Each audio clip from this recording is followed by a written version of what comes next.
again. It's a rich thing. What's going on, everybody? It's the Bulls Show, aka Aiden, and welcome back to another video. Ladies and gentlemen, today we had a game, I should say yesterday for you guys actually, we had a game against the Washington Wizards, and the Chicago Bulls are now, I guess, on a winning streak, I guess you could say. 2 in a row for the Chicago Bulls. Look, we've been here before as well. We've obviously seen us win 2-3 games in a row, then we've seen us collapse in many ways. I think for many Bulls fans, we're just hoping for that next step, that next barrier to overcome. And right now, we're in the process of that. It might not end up coming the way that we expect it to be. It might end up falling flat on our ass, or maybe we will overcome these obstacles and actually prove to the Bulls fans that this season is still savable in some way, and that they can do some good things with the Chicago Bulls team the way it's currently constructed as we speak. But nevertheless, again, you got to take this one game at a time. We'll be talking about the Bulls and the Wizards in this video. But before we get started, please like and subscribe to the Bulls Show.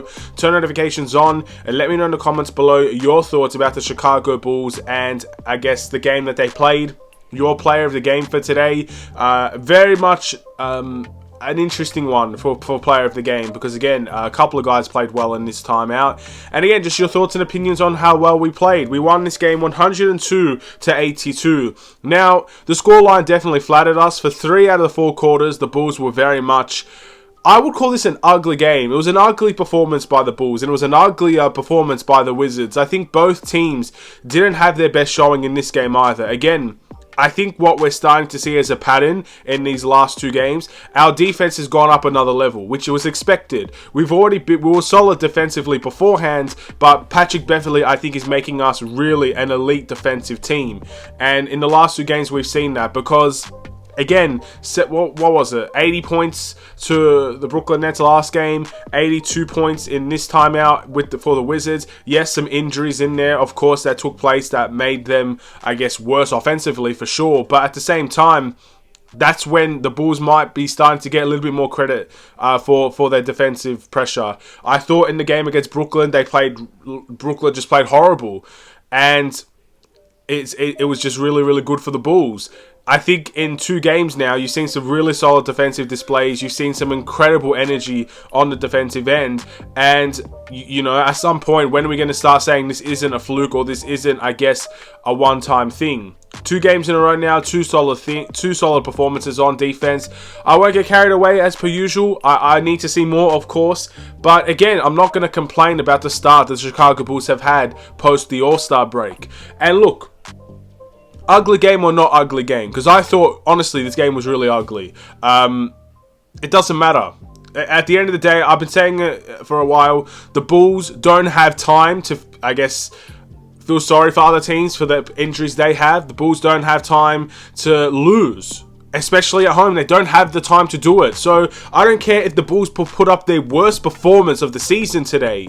If they won the game, that's what really matters in this instance. Yes, a lot of people can question performances, say the Bulls were bad, the Bulls were good, the Bulls were average. That's fine. Look, in the middle of the season, that's really where, again, a lot of that will be dissected a little bit more. Right now, I couldn't care less how good or bad the Bulls played as long as we won this game. I don't think the Bulls played well today. I really don't. I think outside of the 4th quarter, we were extremely mediocre offensively. And it's something we're going to have to discuss a little bit further down the line if it continues to stay that way. But again, with a very good offensive game against Brooklyn, you don't expect it to be what it was today. But again, it's a win. We take those wins. We got to take that win. And there were still some good qualities to this game that I'd like to bring out. Again, defensively, the tenacity. I saw a lot of great work on Bradley Beal in this game. And yes, Bradley Beal had a strong game, and you expect that from him. Fantastic player, in my opinion. One of the best in the NBA. But you saw some solid work on him. I think our role players played a little bit better than them defensively, and that's really what it comes down to. So we did some good things in this game. I won't take any credit away from the Bulls, even though it wasn't the most entertaining game to watch. It was gritty, it was tough, it was, I guess, a grinded out game. And these are the games you got to win. You got to grind those games out, and I'm happy that we won this game at home. Let's talk about the individual performances out there. We're going to start off with DeMar DeRozan. He had 29 points, 2 rebounds, 6 assists with 2 steals, 11 from 15 from the field. No 3-point shots made or taken in this game. With DeMar DeRozan, all I could say is this has been an improved performance recently. Now, again, I can't remember the last time DeMar had a really strong game like this where he only missed 5 shots and he was really good facilitating-wise and he took over a game in many ways. I think a lot of the games that we've seen, yes, DeMar has been injured for a couple of games and maybe that plays a factor in it, but DeMar has been deferring to Zach a little bit more than what we first saw last season and the beginning of this season as well. And Zach LaVine also had a great game today, which is very, very good to see. So, yeah, I'm very, very happy with DeMar DeRozan's performance. And again, I think the starting 5 is really showing its value to this team. Again, the stats might not show everybody's great performances here, but also, I think the balance is a little bit better with this team. Now, I'm still worried. For sure. I'm still worried about when we go. I think we have to verse Memphis again, if I'm not mistaken. I'm worried about that game. I'm worried about a game against the Bucks. I'm worried about these games with tall athletic players in their lineup because that will cause us problems. So I am worried about that. And it's not something that, again, I'm not completely on board with the starting 5 as of yet, but I can't complain about the results and the performances that they're showing in these 2 games. So good stuff from DeMar DeRozan. Alex Caruso, 6 points, 4 rebounds, 3 assists, and 2 steals. 2 from 6 from the field and 2 from 6 from the 3-point line.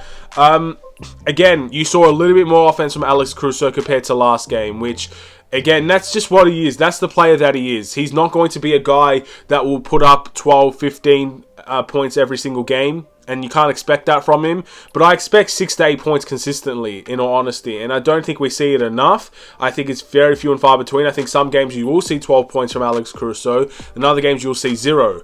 And that's the frustrating part about Alex Caruso. But what is not frustrating about him is, again, his defensive tenacity every single time down the floor. Again, no one can question his defensive work. I don't care who you are. You could hate Alex Caruso, say he's overrated or he's not worth being a Chicago Bull. I know there are people out there that say that. And then obviously you've got the other people that are Alex Caruso fanboys. And again, a lot of people will say he's one of the best players on our team. One thing I think everybody can agree with is that his defensive work on this team is super valuable, and that's why he plays a lot of minutes. That's why he's in the starting lineup as we speak now, and that's why he's been a very solid bench player all season, because defensively there's no one on this team that could do what he does, or at least there used to be no one on this team that could do what he does. Lonzo Ball's a different defender to Alex Caruso, and they're both equally as valuable, probably a little bit more for Lonzo when he's fully healthy, of course, because he's got a little bit more of that offense. And Patrick Beverley's a different defender to Alex Caruso as well. I don't think there are many people that truly defend the way that Alex Caruso defends. I think it's different how they defend, but still also could be very effective as well. Nikola Vucevic, 16 points, 13 rebounds, and 1 assist, 7 from 16 from the field, 0 from 6 from the 3-point line. You went from seeing a 0 from 0 3-point line night for Vucevic against Brooklyn. Then you turn to see him have a 0 from 6 night from the 3 against the Wizards. That, again, it's just different games, different shots taken and whatnot. Okay night from Nikola Vucevic as well. Most of his points were in the paint, were solid stuff overall. Efficiency-wise, wasn't the best, especially from a center's perspective. But again, he shot 6 threes today. That definitely put his percentage all the way down. But most of the points in the paint was fairly effective. He did well against Daniel Gafford. Again, they went smaller. So I think guys like Andre Drummond had opportunities. I think, again, just our paint, attacking the paint was where our go-to was. Again, I think the Bulls were not very good from the 3-point line, especially, again, in the first 3 quarters. So attacking the paint was the go-to. And it's the same with the Wizards. They were relentless in attacking the paint as well. So yeah, overall attacking the paint was solid. And speaking of attacking the paint, let's talk about Zach LaVine. 27 points. 1 rebound, 4 assists, and 1 block on the night. 11 from 18 from the field, 2 from 4 from the 3-point line. Again, when he's only making 2 3-point shots and he scores 27 points, that reflects he was very aggressive today. Attacking the basket, shooting free throws, I believe. He had 3 free throw attempts. Just being aggressive, being a nuisance on the offensive end, and showing his true qualities. Very, very good last 2 games from Zach LaVine, in every sense of the word. No one can complain about Zach LaVine's performances in the last 2 games. yeah, I enjoyed this game from Zach LaVine. Very, very good offensively. Again, very, very aggressive and playing at a high level right now. Let's wait and see how long that can go on for. And maybe DeMar and Zach LaVine can have more games like this together. What I didn't like about this game, and this is not really the Big Three's fault in my opinion, maybe to an extent you could say it's the Big Three's fault, but it's the fact that by halftime, I think we had 45 points at one stage and the Big Three had 38 of them. So that means that other guys didn't necessarily get involved as much in the play off of our bench and in the starting lineup. And I think for consistency purposes, you need to have a little bit more people getting involved in the action for the Bulls. Again, 102 points isn't necessarily a terrific scoreline to reach by the Bulls. Of course, you love to get to triple digits and whatnot, but of course, I think our level is above where we've seen offensively. And I think more people need to get a little bit involved in that way. Speaking of, Patrick Beverley, 0 points, 5 rebounds, 1 assist, and 1 block. 0 from 4 from the field, 0 from 3 from the three-point line. Offensively from Patrick Beverley, I got to be honest. Again, I know he's come to this team. I know that a lot of people are big fans of him after the first game and probably will be big fans of him after the second game and everything like that. What I will say is offensively, I didn't necessarily think he had a great game. Again, I think the stats don't lie. 0 points, missed all 4 shots, only 1 assist on the night. But defensively, again, it's where his bread and butter is. It's where his big time money is. It's where he makes his talk, I guess, live to actions. That's where it is on the defensive end. And defensively, I think he was fantastic in this game. But of course, you have to put it into perspective. There are a lot of people that criticize Alex Caruso for not providing a lot of offense on this team when it's literally all defense and no offense. So I can't sit here and say Patrick Beverley was amazing and fantastic and our best player today, when in reality, this was a Alex Caruso level performance from him. And look, I enjoy both of them playing together. I think the balance is still fantastic, but I'm not going to sit here and say he was unbelievable and that he was the best player on the team. I can't do that. I'm not going to be that Bulls fan. I want to be as open and honest with myself as possible. So I enjoyed what he's brought to the games, the last 2 games. I enjoy the work rate this Bulls team is playing at. I enjoy the energy. I enjoy his energy, his talk. The fact that he gets around to every player and gives them compliments and tells them what he expects from them and what he needs them to do. Talking to the young guys in the 4th quarter when all the starters went out of the game. I enjoy all of those things from Patrick Beverley. I really, really do. But again, that doesn't necessarily mean he was amazing offensively and we could turn a blind eye to 26 minutes and 0 points and 1 assist. So that's where I see it, in my humble opinion. If you agree, that's fantastic. I know a lot of people won't necessarily like what I said about Patrick Beverley in this video. I'm giving him his respect and his praise, but at the same time, I'm holding him accountable just like everybody else. We got to hold everybody accountable. I think we could most definitely see more from Patrick Beverley in the future. Let's wait and see. Next game, mentality. We won this game. I don't really care. Move on into the next one. It's a brand new game, brand new environment, brand new, I guess, stats that we can look at in the future as well. That's the big thing for the Bulls. I don't care about any one person's stats as much as I care about the win at this point. Patrick Williams, 5 points, 4 rebounds, 1 assist, and 1 block. 2 from 4 from the field, 1 from 2 from the three-point line. And again, it's a very, very similar circumstance with Patrick Williams. 17 points in the last game against the Brooklyn Nets. Comes into this game and scores only 5 points in this game. 1 from 2 from the three-point line. I heard Stacey King praise Patrick Williams for the potential to be a good 3-and-D player. I'll be honest, I can most definitely see that out of Patrick Williams. I already think he's super solid defensively and his 3-point percentage speaks for itself. He could be a very good 3-and-D player in this league, but I still think there's a little bit too much reluctance, too much hesitation in his game.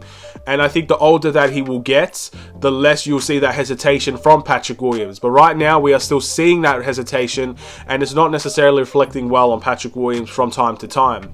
He's still a young player. I still think young players, you need to have patience with him. I don't necessarily think, I don't know if he's still going to be that superstar that we need him to be, but in terms of being a solid 3-and-D player in this league at the bare minimum, I 100% can see that from Patrick Williams. So let's wait and see what ends up happening in the future. I would say not necessarily a great game from Patrick Williams, if I'm being honest. Kobe White, 17 points, 4 rebounds, 3 assists with 1 steal on the night. 6 from 8 from the field, 3 from 5 from the 3-point line. And this is the guy that stepped up off the bench today. He was absolutely sensational in his, I guess, level of play today. 17 points, and he was extremely efficient on the night. Now, that's not something we come to see from Kobe White recently. He has games where he erupts for points. He's a microwave player in many ways. And that remains true this season. But again, I think this season we haven't seen many games like that. I think we've only seen him crack the 20-point mark once this season. And for the most part, he's been fairly inefficient. I think his efficiency stats are the worst in his entire NBA career this year. Or up there as one of the worst, probably. I wouldn't necessarily know if it's the actual worst. But yeah, altogether, when we needed someone off of the bench to step up, lo and behold, Kobe White stepped up for us. He played a very solid 25 minutes, in my opinion. Great from the 3-point line. Just very, very aggressive. I think you could tell by the fourth quarter he was heating up and this was his game. So great from Kobe White. Love to see it and love to see more of it.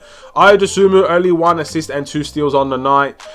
Disappointing from Ayo, knowing that it was 21 minutes of action. And again, these young players, this is what happens when, I guess, the young players show their level at times. Inconsistency. And look, that's been the Bulls' biggest problem all season. And I think we kind of saw it in this game. Patrick Williams and Ayo both had very solid games against Brooklyn. And they both underwhelmed in this game against the Wizards. So that, again, that's what we need to overcome. That's what the young players need to, I guess, adapt to and overcome. And with more time, you expect those issues to become less and less and less significant. But they're still fairly significant for the Bulls this season as well. I think our bench, in all fairness, I think our bench was the one that really let us down. You could say because the big three weren't passing, but I don't really think that's the case in this game, in all honesty. Again, how many assists did the Bulls have? 21 assists. I don't know. Andre Drummond, 2 points, 5 rebounds on this game, 1 from 2 from the field. He played 13 minutes of action. I don't really have too much to say about Andre Drummond, to be honest. I never really... I saw his 2 points, and that's really all I could remember from him. I think our rebounding and our long rebounding was a problem, but I can't put that on just Andre Drummond. I think the whole team, rebounding a committee and whatnot, that's where we could talk about that. Dalen Terry got a rebound and an assist in 1 minute of action. Happy days, ladies and gentlemen, and that is the Bulls game in total. Again, for me, doesn't matter, I guess, the performance at this point. I'd love to see the Bulls play better, of course, but we don't have time to be complaining about performances. You just got to win. Grind it out or blow every team out of the water. We got to win these games, in my opinion. If you want to compete, the Bulls pick the direction that they want to compete this year. Yes, for those people that are tanking, this is a terrible time for them because we won 2 games straight. But for those people that wanted to compete and the front office that wants to compete, well then, this is the good direction. You've won 2 games in a row. Let's wait and see if you can make it 3. The Bulls' record is 28-33. Moving into the must improve and whatnot, I'd probably pick Ayo, to be honest. 21 minutes and 0 points with 1 assist off of our bench. I would probably say him. Yeah, that's all I really got to say about that. The player of the game for me is DeMar DeRozan. I thought he was great in this game. And to be honest, I thought he was the guy to really help us and carry us in some of these moments when the Bulls were so stagnant. Well, that's what we do. When the Bulls are stagnant, DeMar has to take over. And I saw a lot of times where the Bulls were, even without DeMar DeRozan, the Bulls weren't moving without the ball. And when they were moving, there was no off-ball cuts. There was no, I guess, screens and everything like that. There was one play in particular where I saw a shot clock violation, if I'm not mistaken, or a really terrible shot by a player. And it was because as soon as one person got the ball, they drove. And that's all we saw. Everybody was standing still until they got the ball. And when they got the ball, they drove. And in my opinion, you need more movement than that to get really effective buckets for the Bulls. You have to have off-ball movement. And I think that was fairly lacking in this game. But DeMar DeRozan bailed us out. And it's probably not going to be a huge talking point after this game as we move on into the next one. Our next game is against the Toronto Raptors away from home. I'm very worried about this Toronto Raptors game. If you guys remember the last 2 games that we played against them, they play much differently, I guess, when they play us compared to every other team that plays us. They play so unique in their style. They double team the hell out of DeMar DeRozan and tries to make everybody else beat them. Now, one game we didn't have Zach LaVine, and that worked for them because no one else stepped up to the plate. The game afterwards, when we had Zach LaVine, that game plan was close. It was a close game, but it didn't work for them. So, I'm intrigued to see how they do this time around. Will they double team DeMar? Maybe they'll double team Zach. But at the end of the day, they play a very unique style against us, and I hope we can take advantage of it, or it's going to work out for them again if they do that. Interesting stuff. We'll wait and see if that's what they do. Basically, they just double team the whole game. As soon as DeMar DeRozan got the ball, not a chance to breathe. Same with Zach LaVine. So again, other guys, Patrick Williams, Patrick Beverley, Alex Caruso, Nikola Vucevic, Kobe White, Io, all these guys are going to have much better games than this game against the Wizards if we want to beat this Toronto Raptors team. So, we'll wait and see. But thank you guys for watching. Please like and subscribe if you're new. I'll see you in the next Chicago Bulls video. Stay safe, stay healthy, stay tuned for more. Take care, and peace. It's not a game, it's a rich thing.